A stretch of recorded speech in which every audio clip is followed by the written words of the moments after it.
ጤና ይስጥልኝ እንደምን አላችሁ የተከበራችሁ የትርታ ታይምስ ተከታታዮች በአዲስ መረጃ ተመልሰን መተናል ቆይታችሁ እስከመጨረሻው ከኛ ጋር ይሁን ከሰሞኑ እንግዲህ በማህበራዊ ሚዲያ ላይ እያነጋገሩ ከነበሩ ግለሰቦች መካከል አባ ገብረ ማርያም የተባሉ ባህላዊ ወይም ደግሞ መንፈሳዊ የባህል ህክምና በሚል የራሳቸውን ተቋም ከፍቶ ሲያገለግሉ ነበር በዚህ ማህበራዊ ሚዲያ ላይ የምንመለከታቸዋለን በእኚ አባት ላይ እንግዲህ አሁን ላይ ብዙ ክሶች እየቀረቡ ነው ያሉት በተለያዩ ሚዲያዎች እንዲሁም በተለያዩ ግለሰቦች የተነሱ ክሶች አሉ እነዚህ ክሶች ምንድናቸው የሚለውን እኛ እንግዲህ ሚዛናዊ በሆነ መንገድ በሁለቱም አቅጣጫ ያለውን ጉዳይ ተመልክተን ለእናንተ ይዘን ቀርበን ያለነው እስከ ፍጻሜው እንግዲህ ቆይታችሁ ከኛ ጋር እንዲሆን አሁንም በድጋሚ እንጋብዛችኋለን እኛ አባት እንግዲህ በሰው እጅ የተሰሩ የመተት ስራዎችን ሲያወጡ እየተመለከትን ነበር አሁን ላይ እንግዲህ በእነዚህ አባት ላይ የቀረበው ክስ ምንድነው የሚለውን ስንመለከት ደግሞ እኛ አባት ሐሰተኛ ናቸው ህዝቡን እያጭበረበሩ ነው ያሉት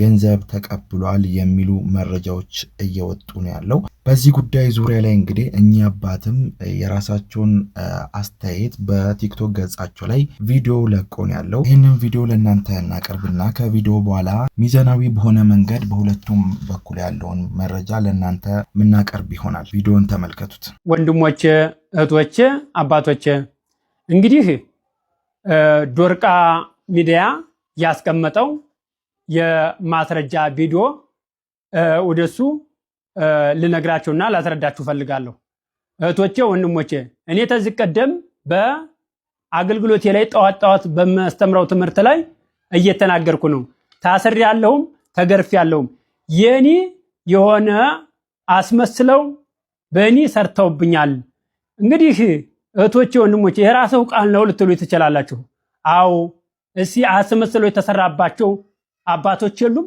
አስመስለው የተሰራባቸው ወንድሞች የሉም እሲ ኤአይ የሚያዘጋጃቸውና የሚሰራቸው ተግባሮች እያያችሁ ለምን እንደዚህ ተለኛላችሁ ለምን ራሳችሁን ትጎዳላችሁ ይሄ አስመስሎ የተሰራ ስሪት ነው ሁለተኛ ይሄ አገልግሎት እንዳይቀጥል የተደረገብኝ ለገጣፎ ምሽን 97 አካባቢ ሳገለግል በነበርኩበት ሰዓት ላይ የዛሬ 4 ዓመት እሱም እግዚአብሔራም ቤተክርስቲያን ሄጄ እባካችሁን ይሄን አገልግሎት ላገልግል እዚህም ራእይ ተገልጾልኝ የመጣሁት እባካችሁን ላገልግል አስጠጉኝ በየብላቸው እንግዲህ የሆነው ሁናቴ ልንገራችሁ ከመጨረሻው እስከ መጨረሻው ልንገራችሁ ይሄን ተረዱልኝ እንዴው ስለመብርሃን ብላችሁ አይታችሁ ገምገማችሁ ሂዱልኝ ከዛን በኋላ እኔን በፈለጋችሁ ነገር መቅጣት ትችላላችሁ ግን እህቶች ወንድሞቼ እንዲጎዱብኝ ስለማልፈልግ ነው ይሄንን የእናቴ መልእክት ስላለ ሁለተኛ ምነግራችሁ አሁን ለገጣፎ ምሽን 97 አካባቢ ቤተክርስቲያን እግዚአብሔራን ቤተክርስቲያን መጀመሪያ ላመለከት ከሄደው ከማመለከቴ በፊት ምን ሆነ ጥያቄ አቅርቤ የተቀበለኛ አካል የለም ከዛም ድጋሚ በቤት ውስጥ ሆኜ እንደዚሁ እንዳሁን በነበርኩበት ያገለገልኩ በነበረበት አንድ መንፈስ ያደረበት ወንድማችን እንግዲህ ሚስቱ በቅድሚያ መጣለች ከዛም ቅድሚያ ሚስቱ መጣው ባለቤትሽ ታልመጣ አትድኝም ብለዋት ተብላ አዘዝናት ይሄንን ባለቤቷና ልጇን ይዛ መጣች ባለቤቷ በዚህ እንደዚህ ተሸከመው ክታብ ሁለተኛ በክንድ ላይ የሚታሰር ክታብ የኔን ታወልቀው እንዳያችሁት ማለት ነው ስለዚህ ያንን ማስረጃ ይሄንን እናንተ ጋር መጥተው ያመለከተ ይሄንን ስለቀማሁት ነው ብዬ ሳቀርብኩላቸው ሳቀርብ ምን አሉኝ አዙረው የሌላ ሃይማኖት ፖሊስ ጠርተው ይሄንን አደረጉ ከዛም እየቀጠቀጡ ቪዲዮ ታያስገቡ ሲመቱኝ ቪዲዮ ታያስገቡ ልብሴን ሲያወልቁ ቪዲዮ ታያስገቡ ሌላ ነገር ሳያስገቡ መጀመሪያ እንዴት ነው የምታረጋው በስልክ እየተነጋገሩ እንዴት ነው የሚያረጋው እያሉ እየተነጋገሩ አድርገው እንደገና ሲያሰልቁኝ እንደገና ፈታ ምናምን ያሉት እንትን ሲሉኝ እያሰሩ በቪዲዮ ሰርተውታል ይሄ የተሰራብኝ በዚህ ምክንያት ነው ይሄንንም ህጉ አይቶ መርምሮ ገምግሞ ምንም ጥፋት እንደሌለብኝ አይቶ በታሰርኩ በሶስተኛው ቀን ተፈትቼ ከዛም ሱባኤ ገብቼ ተመልሼ እንደገና ተነግሮኝ ሂድ ህጋዊ የሆነ አገልግል በማለት ተነገርኩ። ህጋዊ ሆኜ ለገጣፎ ሚሽን 97 አካባቢ ንግድና ኢንዱስትሪ ቢሮ ሄጄ ምስክር አቅርቤ የዳኑ ሰዎችን አቅርቤ ሁሉን ነገር ጨርሼ ከዛን በኋላ ህጋዊ እንደሆን አገልግል ተብዬ ታዘዝኩ።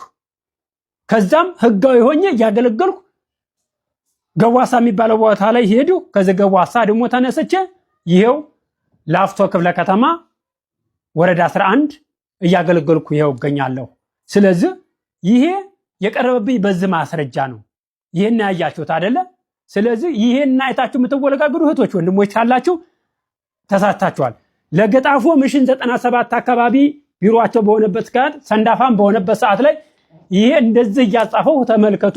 ይሄንን እንደዚህ እያጻፈው ይሄው ያቀረብኩበት ሰዓቱና ጊዜው ይሄንን ቀጥታ እንደዚህ እያጻፈው ማመልከቻ በቤተ ክህነት አስገብቻለሁ። አስገብቼ ግን ምንም መልስ የተሰጠኝ የለም። ቦታ እንፈልግልታለን አሉኝ። ቦታ ግን የለም፣ አልተገኘም። አድባራቶችም ትጠይቅ ምንም መልስ የለኝም። ምንድነው ችግሩ ስላቸው በጎን ያጣራሉ። እሳቸው እንደዚህ ነው።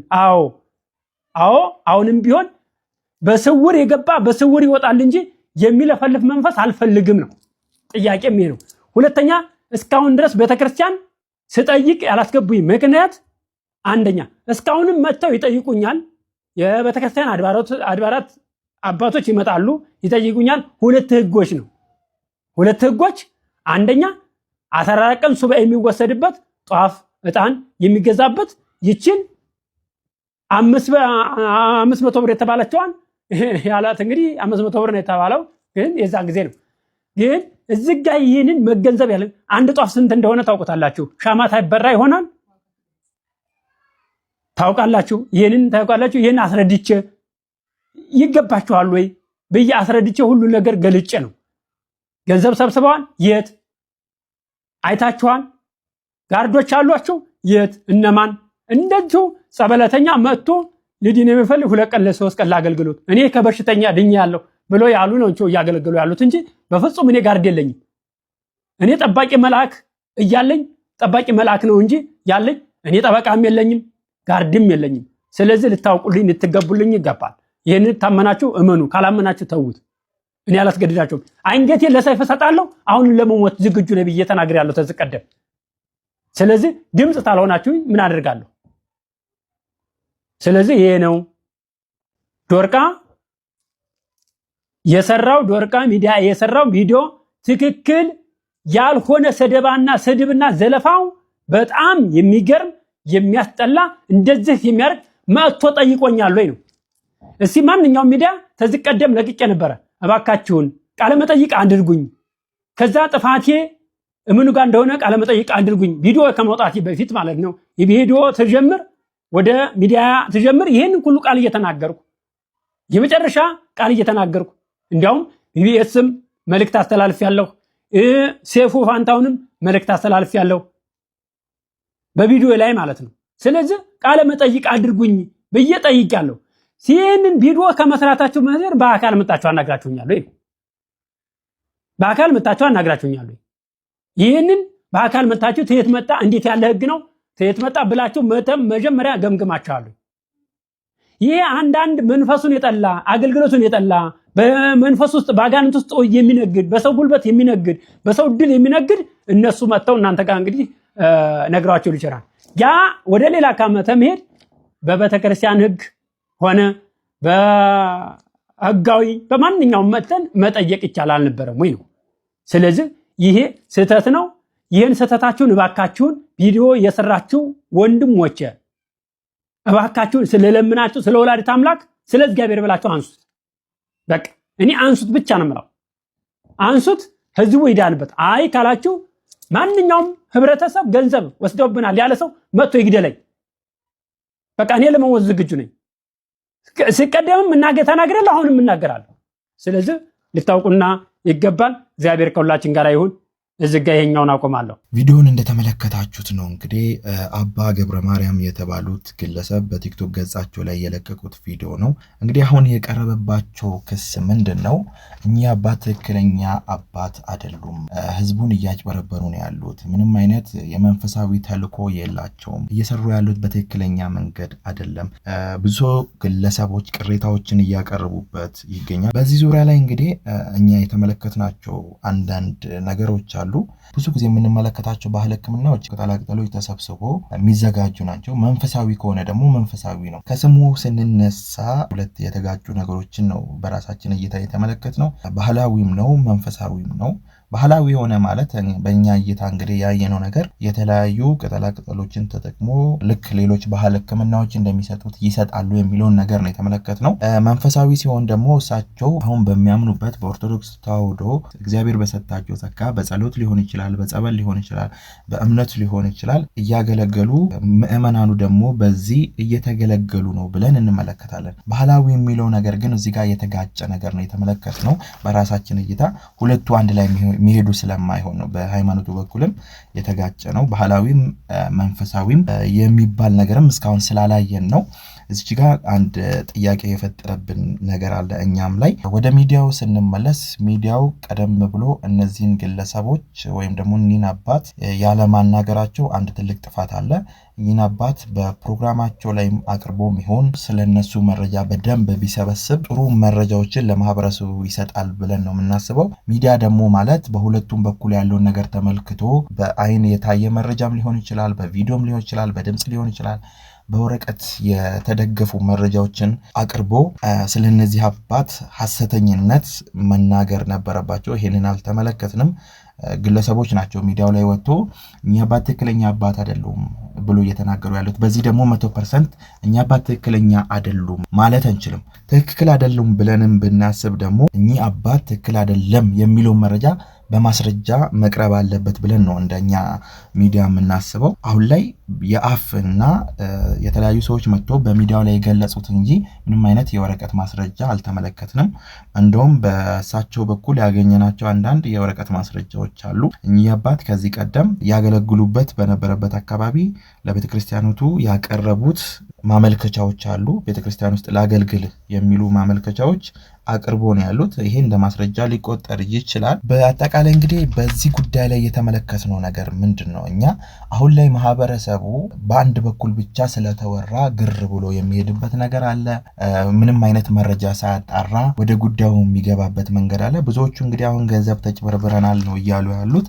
በምን አይነት መንገድ ገንዘባቸውን እንደተጭበረበሩ በግልጽ ባይቀመጥም ገንዘባችንን ተበልተናል ነው የሚሉት። እሳቸው ደግሞ ምንም አይነት ገንዘብ አልተቀበልኩም እያሉ ያሉት። አሁን ላይ ማህበራዊ ሚዲያ ላይ የምንመለከተው ነገር ይሄ ነው። ምንም አይነት ተጨባጭ ነገሮች ሳናይ አንዱ በለቀቀው ቪዲዮ ዝም ብለን ነው ግር ብለን ሄደን ሐሳብ የምንሰጥበት። ያ ሰው እውነት ሊኖረው ይችላል፣ ያ ሰው ሐሰተኛም ሊሆን ይችላል።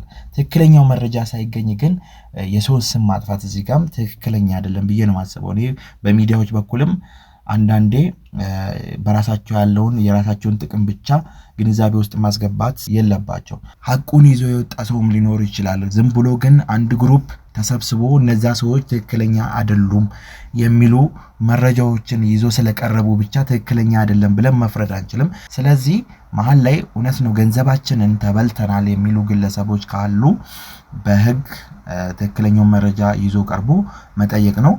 በሳቸው ቪዲዮ ላይም እንደተመለከትነው ገንዘብ ተበልቻለሁ የሚል ግለሰብ ካለ በህግ ይጠይቀኝ፣ እኔ ለመጠየቅ ዝግጁ ነኝ፣ ለሚዲያም ያቅርቡኝ እያሉ ነው ያሉት። ይሄ በጣም ጥሩ ነገር ነው። በእነሱ በኩል ያለውን ነገርም ብንሰማ መልካም ነው የሚለውን ነገር ነው የምመለከተው። ካለበለዚያ ግን አንዳንድ ግለሰቦች መጥቶ ማህበራዊ ሚዲያ ላይ እሳቸው ሐሰተኛ ናቸው ስላሉ ኦር ደግሞ ሌሎቹ ትክክለኛ ናቸው ገንዘባቸውን የተበሉት የሚለውን ነገር ከተመለከትን በጣም ትክክል አይደለም፣ አንጻራዊም አይደለም። በሁለቱም አቅጣጫ ያለውን ነገር ለማግኘት ትክክለኛው ማስረጃ መገኘት አለበት። የተከበራችሁ የዩቲዩብ ቻናል ተከታታዮቻችን በዚህ ዙሪያ ላይ አዳዲስ መረጃዎች ካሉ ተከታትለን የምናቀርብላችሁ ይሆናል። ቻናላችን ሰብስክራይብ ያላረጋችሁ ካላችሁ ቻናላችንን ሰብስክራይብ አድርጉ። ሁሌ ቪዲዮ እንዲደርሳችሁ ደግሞ የደውል ምልክቷን ንኩ። ለወዳጅ ለጓደኞቻችሁ ደግሞ ቪዲዮውን ሼር ያድርጉት። በሌሎች አዳዲስ መረጃዎች እስክንገናኝ በያላችሁበት መልካም ጊዜ